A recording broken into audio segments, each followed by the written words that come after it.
So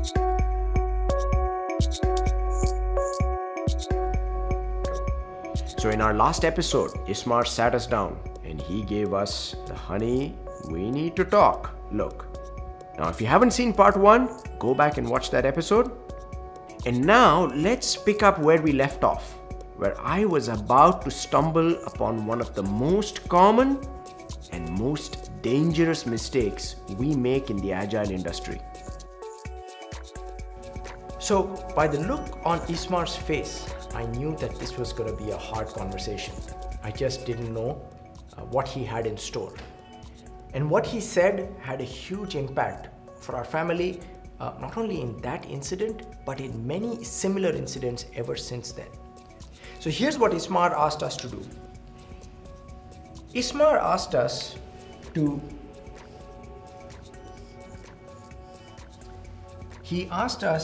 to fix a dollar amount that we had to pay to get our current home, our new home, upgraded and remodeled, plus adding some features for getting our old home on the market. So together we sat down and we put the budget. So let's imagine that it was $5,000.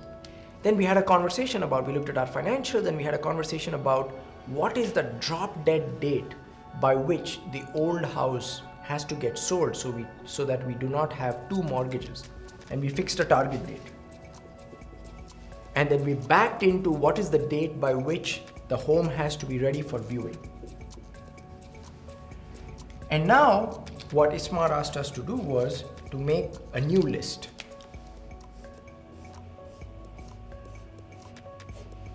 Now, some of the features or some of the to-do items on this list were upgrading our current home.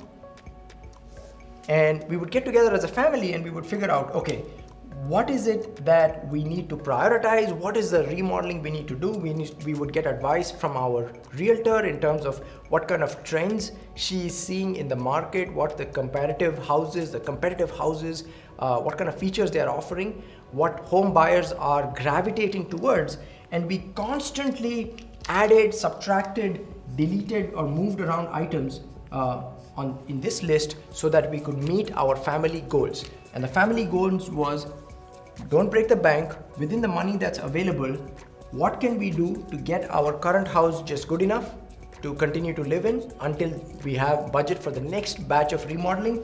And what do we need to do? What is the bare minimum we need to do to put our old home on the market and get it sold so that we don't have 2 mortgages?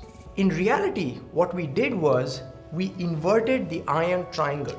So if I compare this example to what typically happens in most of our teams as we are trying to deliver software, it's possible that many of you are dealing with an internal or external customer who wants everything for less money and less time with less people than you can ever possibly deliver. And what typically happens is your internal or external customer has a never-ending, ever-increasing risk of features that they challenge your team to deliver.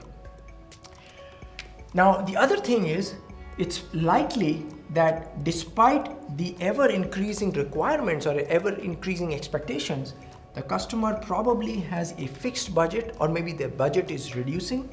The customer may have a fixed date, or maybe sometimes the date may even come closer. What happens when you are trapped inside of this iron triangle with ever-increasing features or requirements and fixed or decreasing budget and fixed or decreasing date? Guess what we do? Human tendency is that we start sacrificing the one thing that is not mentioned in this iron triangle, which is quality. So under pressure to fight for our mortgages, to fight for our performance bonus, to not be on the list if there is ever a layoff, we want to check the boxes and do the best that we possibly can so we don't get into trouble. And the thing that is easiest to sacrifice is quality. Now, if we had done this in our home, it's quite possible that our contractor may have kept going through this, and if we put a hard stop on the amount of money that we could spend, maybe they would start taking some shortcuts and violating the code that could have a negative effect on the safety of our family. Instead, he showed the courage to have a conversation with us, which was a hard conversation, and in fact, it may have hurt his revenue because he actually perhaps reduced the work. He protected us from trying to sign up for more work than we could afford as a family. So what he did was, he took this triangle, iron triangle, and he inverted it so that we fixed the budget, we fixed the cost, we fixed the schedule, fixed the date, and then we varied the value. I think within 2 or 3 days, we had a lot of interest. I think there were 2 or 3 people who got into a bidding war, and I think within 1 week, we got an offer and accepted the offer, and the house was off our hands. So what can we learn about agile software development from this example? Just like we were very demanding customers for Ismart, as I mentioned, you may currently be dealing with demanding internal or external customers who challenge you to do more with less money, with less resources, less people, and in less time. My request to you is, or my invitation to you is, can you have the courage in your context, like Ismart, to have a courageous and compassionate conversation with your stakeholders?